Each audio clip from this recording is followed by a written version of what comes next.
Come on, Barb, give us your pumpkin knowledge. My pumpkin knowledge? Okay.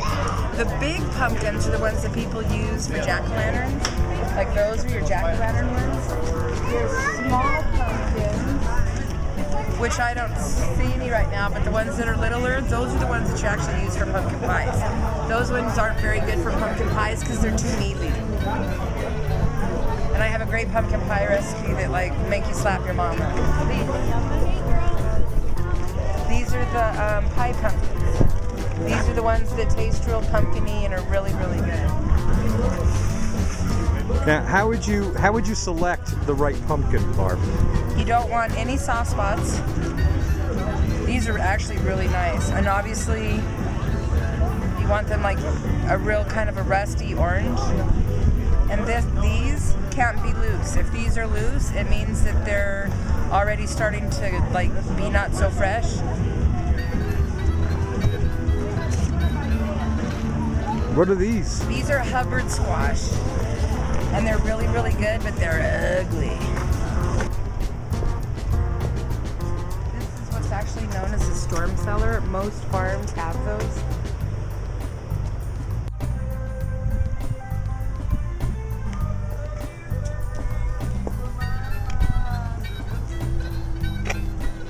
Oh my goodness, look at these. Wow. Oh, they're beautiful.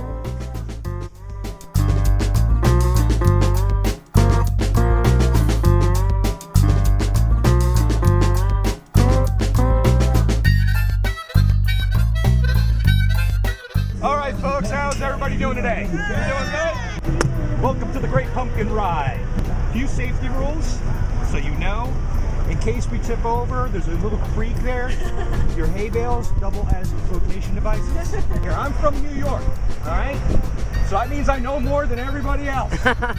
This whole area here was founded by Genghis Khan. They have cable TV. In case you guys want to watch some TV, you can knock on their door. They're very nice people. I went over there before. Very close to another town called Sleepy Hollow, where they invented pumpkins so this headless guy had something to wear. You might have heard about this, kid. When you go out to pick the pumpkins, the biggest ones, they're really slow. If you need any help carrying a heavy pumpkin, ask Barbara. She'll carry it for you. I owned that car a few years ago and I left it here. No corn in Nebraska. Jersey has some of the best corn. We grow it radiation in the soil. Hey, Broncos fan over there. Your team is doing awesome. Thank you. I'm a Giants fan. I feel like jumping off this thing right now. That's my motorcycle. Let me tell you some New York fun facts. If you want to park your car in a parking garage, that'll be $45, please, an hour. Walmart is legal. You like Golden Corral? No Golden Corrals. This kid's going, this guy doesn't know what he's talking about. What's that? Yeah, that's my house too. That's my house. That house back there, the white one, that's my house too. I came here just to look at my properties and everything. It's like Monopoly. You guys, do you know any jokes? What do you call a snail on a boat? I don't know. What do you call a snail on a boat? A snailer.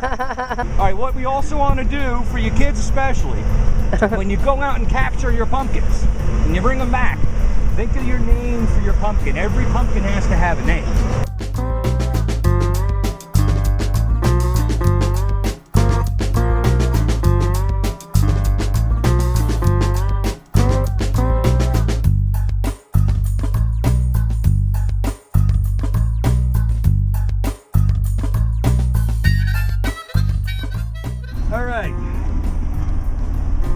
Inside the John Deere 7410 tractor. We are pulling a bunch of pumpkin warriors after a successful hunt of pumpkins. To be honest with you, the pumpkins had no chance. They're not very fast. And there's a whole other group of people going to kill more, not kill, just pick them. They're already kind of dead. Are they dead, the pumpkins? I don't think all of them are dead. Once they're off the stalk, though, they're just kind of rotting away, right? At that point, pretty much all fruit is like that. Is pumpkin a fruit or vegetable? You know? I don't know. I just drive the tractor? I've never seen a speedometer that goes in, tenths of a mile an hour before. Did like 2.1, 1.8. That's pretty cool.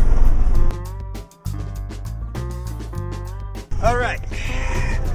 Looks like we got a lot of candidates for big pumpkins here. Now, Barb will personally weigh them by lifting them over her head when we get off the ride. We got to start talking about some pumpkin names. Who's come up? McGay, have you come up with a pumpkin name yet? No? I'm putting you on the spot. I'm sorry about that. All right, you can still think about it. You got a pumpkin name? Freddy the Pumpkin. I like Freddy. What's your pumpkin name? What? Garrett? Garrett the Pumpkin. Garrett the Pumpkin. What's the third one? You had an alternate name too. What's the other one? What's that one's name? Is it Marge? Marge. Okay, we have Marge, Freddie, and Garrett. Sounds like they should own a ranch somewhere in Wyoming. Did you got a name for your pumpkin over there? Gray Skull. By the power of Gray Skull. Wow. That's a good name. I don't know, Barbara. What do you think? We got Marge, we got Freddie, we got Garrett, we got Gray Skull. McGay, he's still thinking. Are you going to jump in on this? Demarius. Demarius. Very 2013 name. Demarius. Freddie. He's telling you what his name is. What's his name?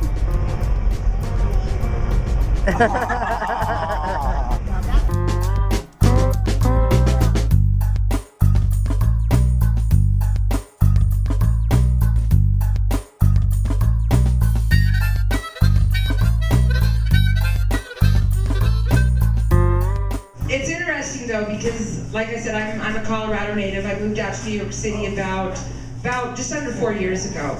And so he's from the East Coast here and adapting, and it was actually much easier for me to go there and adapt. And like today, out at Musso Farms, we were out in a pumpkin patch, and it was like kind of cool for me. It reminded me of New York, like talking to the pumpkins, except the pumpkins are so much smarter. So, and I feel like I kind of overdressed. We're in the car all the time. It feels nice to dress up, but I have to wear heels. Like without heels, I'm barely 5 feet tall. So like I have to wear heels so I feel just a little bit normal. Which is why I always hung out in Chinatown. Because it was like, oh, my people.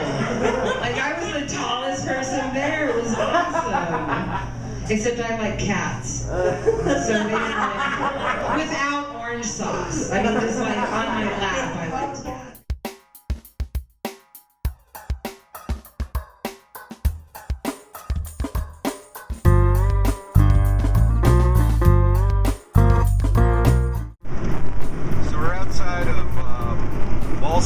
Colorado. See over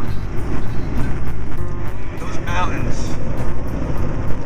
They look fake. They look like the kind of mountains you buy for your model train set.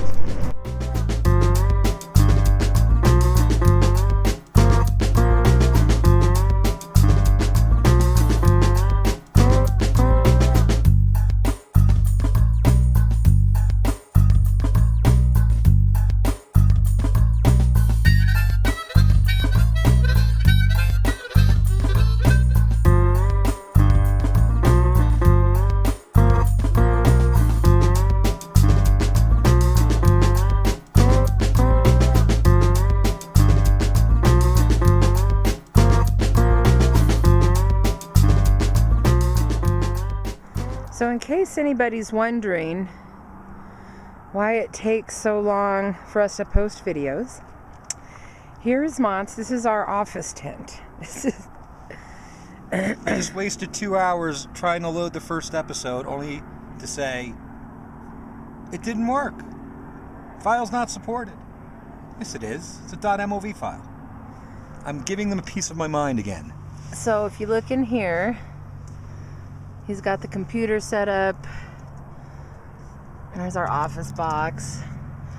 So we're literally, you gotta love the internet. We're literally doing this in the wilderness.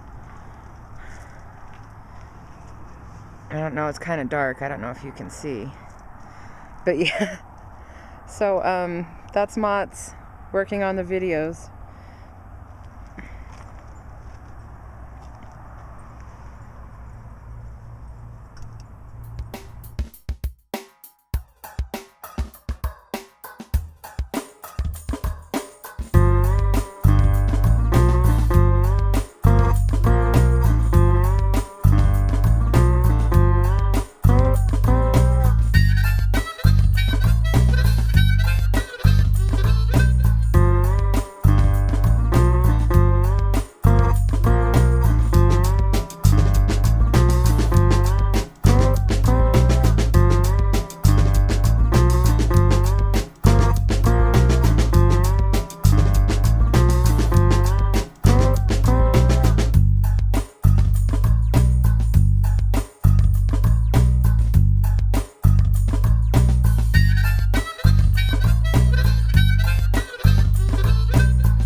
Hey, a meal is only as good as the sauce, so make sure you try Henry Hill's Goodfella Gourmet Sauces.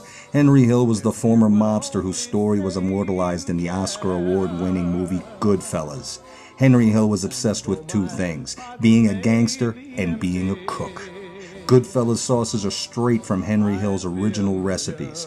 Slow cooked and made from the freshest ingredients available, these recipes have authentic, old-world flavors combined with a good portion of genuine Sicilian tradition. One taste and you'll see why Henry Hill's Goodfella Gourmet Sauces are becoming the most popular marinara sauces in the United States. So try Goodfella's Marinara Rosa, or Fra Diavolo, or Sunday gravy, the same recipe as the gravy being made when the helicopters were flying over Henry Hill's house in the movie Goodfellas. Visit www.goodfellasfoods.com or call 308-539-0668 to place your order today. And hey, tell them Project Highway sent you. Kiss me and tell me you're